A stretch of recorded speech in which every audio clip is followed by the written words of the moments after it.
Oh, hey, everyone. Oh, hey, everyone. How's it going?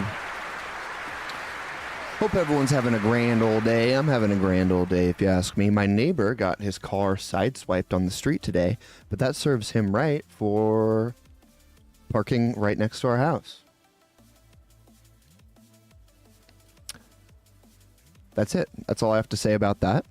Today we have on Ken from Souq Finance. Hopefully you can explain the enigma, the grand labyrinth, the puzzle, whatever you want to say about Souq Finance. For those of us who are more artistically inclined, for those of us who just like card games, this is going to be one to watch because we're hoping to break down exactly what they're doing over there at Souq, why they love Parallel so much, all that good stuff. What's up, Odin's Raven? What's up, Nathrax? Glad to have you guys. What's up, all the lurkers in chat? Everyone who's lurking in there. I was telling Rye, it feels like I've barely been playing Parallel, but I've been doing Parallel stuff for the whole week. It's been like 3 days of Parallel stuff, and I feel like I haven't even had a chance to sit down and properly play the game. So hopefully we can remedy that. Maybe we can get a stream up and running this weekend where we can just chill and play. Rare Parrot, Cartoa. Oh, baby. Well, you know what? There's no reason not to. Let's just hop right into it. It's going to be a good day. I can guarantee that one. That's a good day guarantee from yours truly. Making sure they're ready. Big round of applause for the dudes, Ken and Rye. Hey, guys.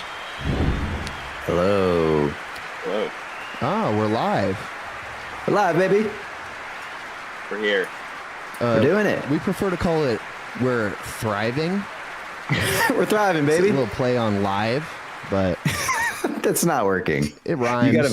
You gotta workshop that.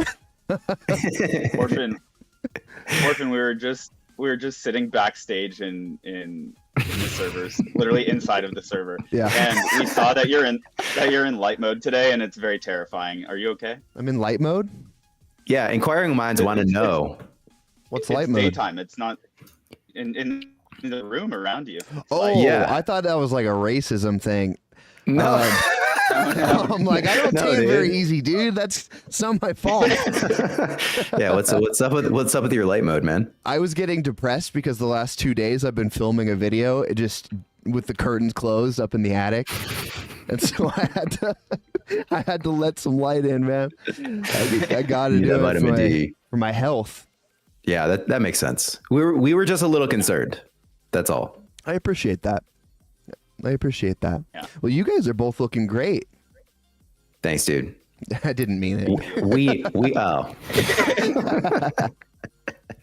I was gonna say we know. Ken, it's great to have you, man. Thanks for joining us. Thank you. I think I caught up. I was on a little weird delay here, but now I see that things have Oh, caught good, up. man. Thanks for having me. It was cool to connect with you guys a couple weeks ago, and it's nice to be on and have a chance to talk about Souq a little bit. Hell yeah, man. Definitely. I was gonna say at a certain point, the Souq account started interacting with us, and I was like, why are they so based? Why are they so fucking funny? Who are these guys? What's going on?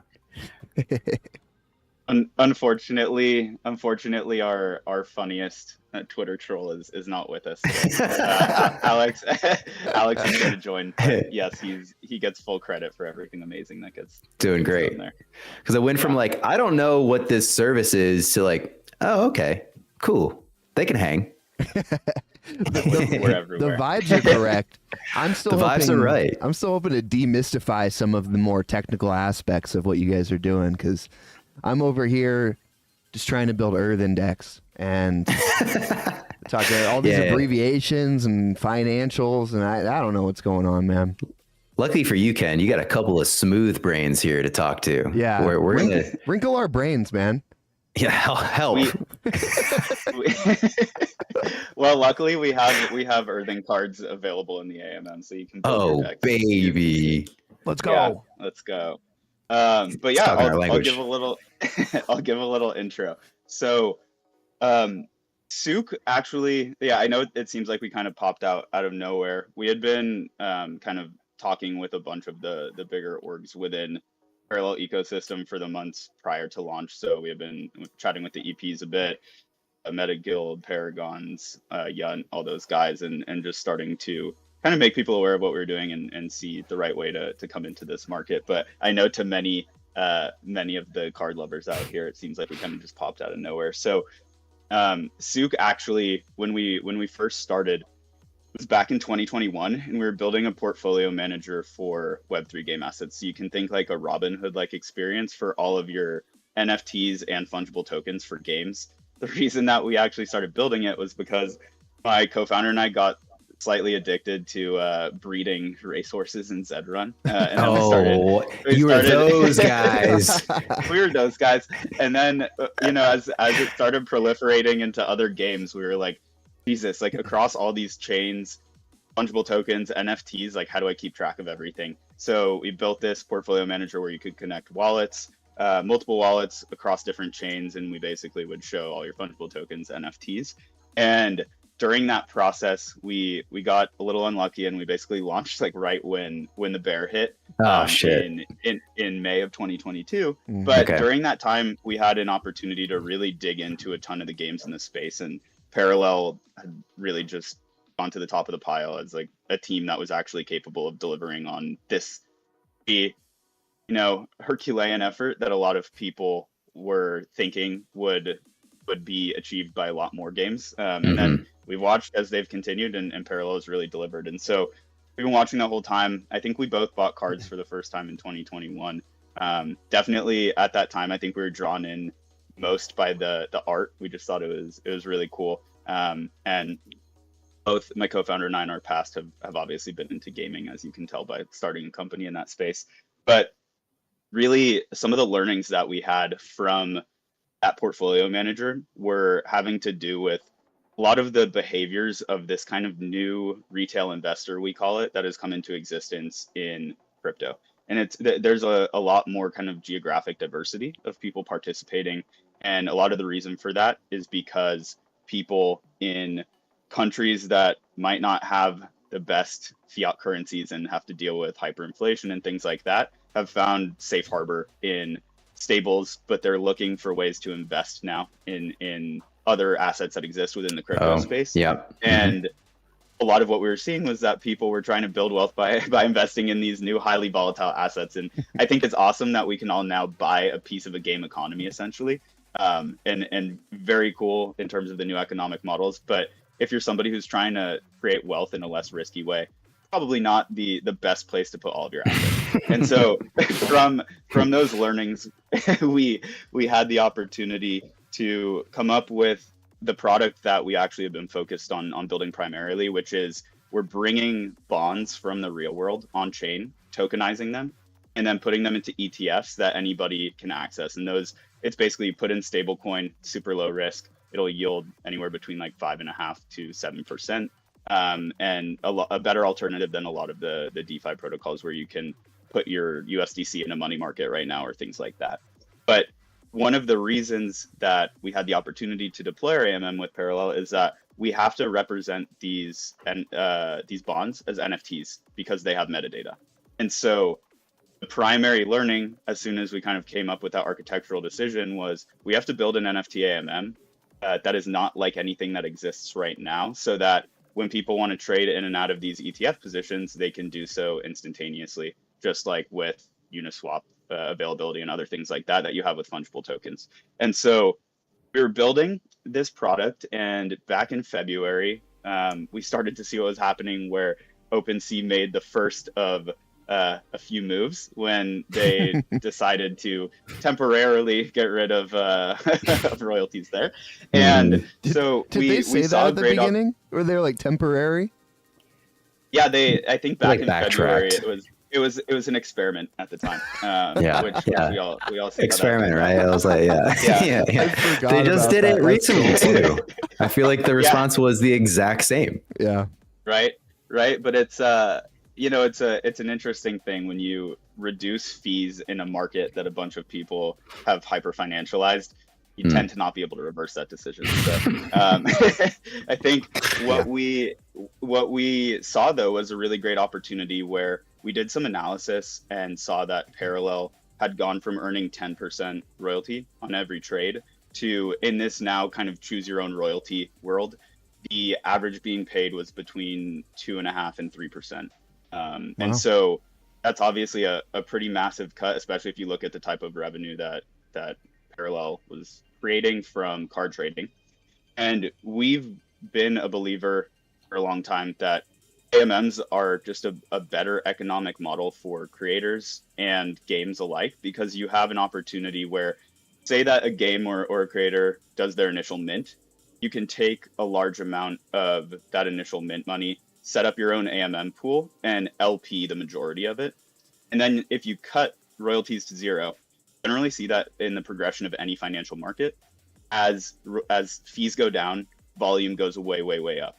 And so our hypothesis is that you get rid of royalties and you have creators who are the majority LP in their own pools. You'll actually have an opportunity to generate far more revenue than you ever did from the royalties in the first place. And you'll capture a lot more of that OTC trading, because now people can use better tools than OTC without having the huge benefit of avoiding the fees. And so that was kind of the onus for us, being like, oh wow, we can launch this for Parallel. We can show that, this is a way to negate some of the royalty issue. And the cool thing about what our product does is we actually track the last 30 days of royalties being paid across all marketplaces. And then we mandate on chain that at least that royalty be paid. So right now, every trade on the Souq platform has a 3% royalty associated with it, which is a little bit higher than what is happening on average in OpenSea.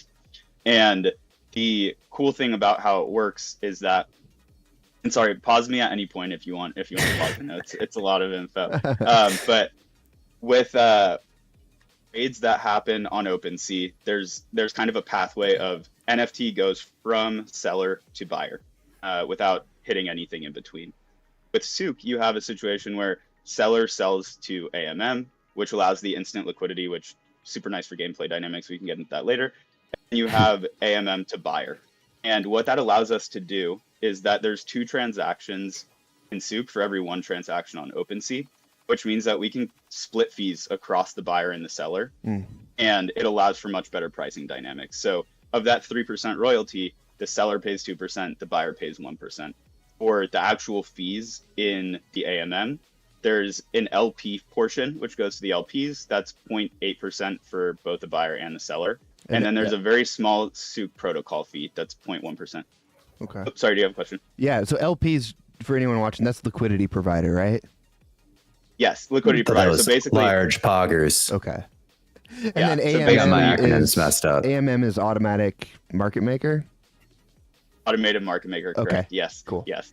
Sorry, I should have gone higher level. But You're good. Basically, the cool thing about AMMs is that essentially in TradFi, market makers make a ton of money just by buying from people all the time and selling to people all the time and taking a little fee off of that. And so AMMs basically give anybody the opportunity to put money in and earn part of those market maker fees. So right now on Souq, APY for LPing stablecoin, the way that it works is that you just put in stablecoin.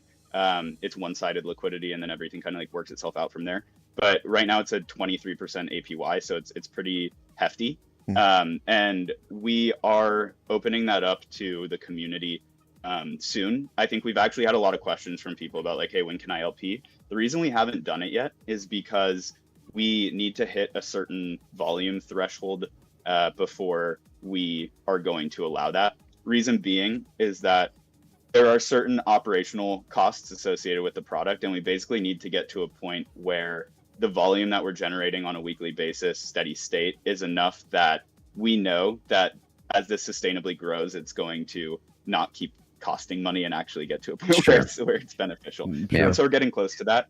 But yeah, the LPing will be open. So just wanted to answer that question very transparently. Is that I'm assuming it's like a volume of users as well that comes along with that. So if you can infiltrate the parallel community, then in some ways that will get you to a point where you can LP. Precisely. Yeah. So like right now we have, I think we've had between 40 and 50 unique wallets in the parallel community use the product. A Okay. lot of repeat usage. So the people that are using it frequently in high That's cool. volumes. I think Nice. somebody's traded over 10,000 in it, a Holy single user. smokes. Wow. Yeah, and we're That up was to me. I think like yeah, Has that's a to lot be. of a lot of earthen cards. Yeah. I just kept buying and selling Crimea Conduit over and over again. Beautiful. It's a vicious cycle. It's an addicting thing. Yeah. Yeah. But yeah, so I think we have over 50K in volume now. So Cool. it's been, and we've only been in general availability for a few weeks here. So definitely getting traction, but That's really great. want more people in the community to check it out. I know that there was some, I think, reticence in using it around the fact that we still had our audit in process for a couple weeks there, but Yeah. that's been published for a couple weeks now, and yeah, people are having really great experience. I think a couple of the really cool behaviors that we've seen are that we basically set pricing bands based on the combination of rarity and class. So all of the common first edition cards are priced the same. All of the uncommon first edition cards are priced the same. Oh, And okay. so what happens there is there's certain more expensive cards in those groups where people obviously are going to want to stick with OpenSea because they don't want to sell a card that they think is worth, 200 prime for 15 prime or something like that. Yeah. But we're seeing a lot of activity in kind of the lower half of cards in each of those range that tend to be very close to where things are priced at. And we've had a lot of situations where people are using it as a replacement for OTC trading. So we've had a lot of transactions where people will buy or sell over 100 cards in a single transaction. And Souq was actually built in a very gas efficient manner where when you're buying or selling more than 10 cards at a time, you start to get some crazy gas efficiency. So I think our most impressive purchase to date, somebody bought a few hundred cards and paid like 10 cents in gas per card, which is just unheard of compared to OpenSea. Like on OpenSea, it's usually like $5 a card. So it's a pretty big economy of scale there. We've also seen people arbitrage trading a bit between the two, which has been fun to watch. So that's been cool as well. But there's like 3 or 4 arbitrage traders just watching the wallet activity, or like these guys must be watching this thing 24/7 because they're constantly getting this stuff. That it's cool to see. Damn, that's crazy. I have so many questions. You had said like this is almost like Souq 101, but you had said that you had to create the bonds around NFTs because of the metadata. So like for someone that doesn't understand anything about AMMs and the technicality of doing it, why is that necessary? So, well, this gets into something that's a little unrelated to Parallel, but part of our unique approach in what we're doing with tokenizing these bonds is that you need to work with regulators in whatever countries you're doing this in to be able to do it compliantly. And bonds have a bunch of information that basically is baked into that bond, and it can get updated over time, and that needs to stay fresh in terms of that information. So if you're going to tokenize that bond, you need to have the same information that is getting updated in real time with the tokenized version. Got it. So if you look at a typical ERC20 token, something like Prime, for example, or USDC, they don't have the ability to have that metadata. So if you and I have 2 USDC tokens, they're truly fungible. There's no way for us to tell the difference between them. But with NFTs, as you know, they have metadata, and that's what makes them non-fungible. Is like yours can have a metadata property that says this is Ryan's, and mine can say this is Ken's. And so that is really the reason that we needed to use NFTs for this. And the reason that we use the NFTs that are the same standard as parallel cards, which are called ERC 1155, is that they actually have a really cool kind of hybrid approach where you can have multiple unique NFTs within a collection like Parallel does, but you can have multiple copies of each as well, which is not a property of other standards. And so, are you guys? The question. It does, yeah. Thank you. Are you also supporting other games that use 1155s? Right now, we only support Parallel. Reason being, is, I mean, it's kind of a multifold reason, but if you look at the volume, like Parallel is the dominant ERC 1155 collection by For sure.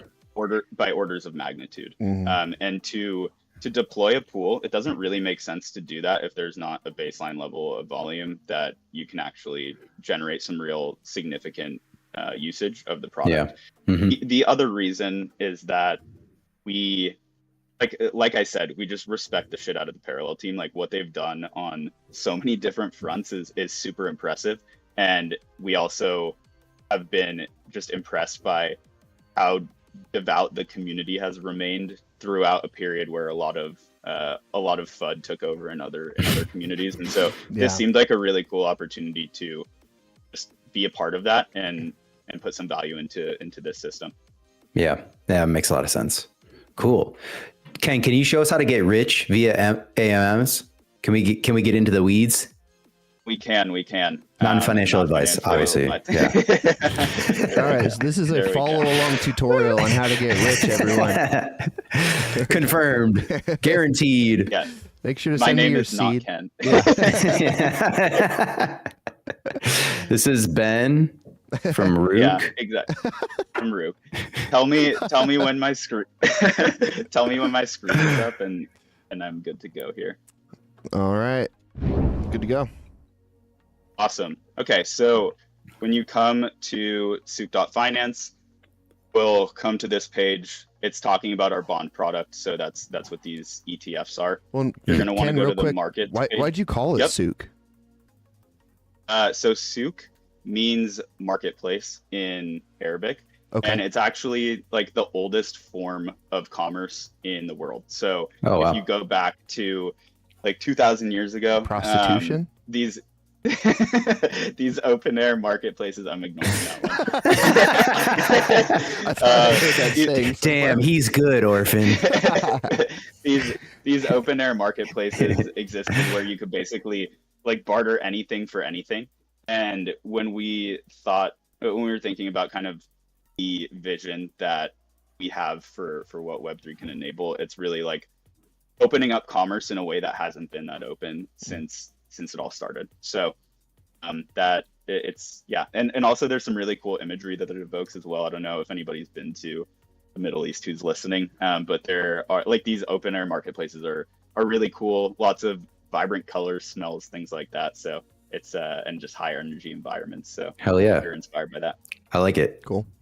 Sweet. So you wanna come to the website, click on markets. You'll see the Parallel and USDC pool right here. Sick. Trade, and then we come in. So here,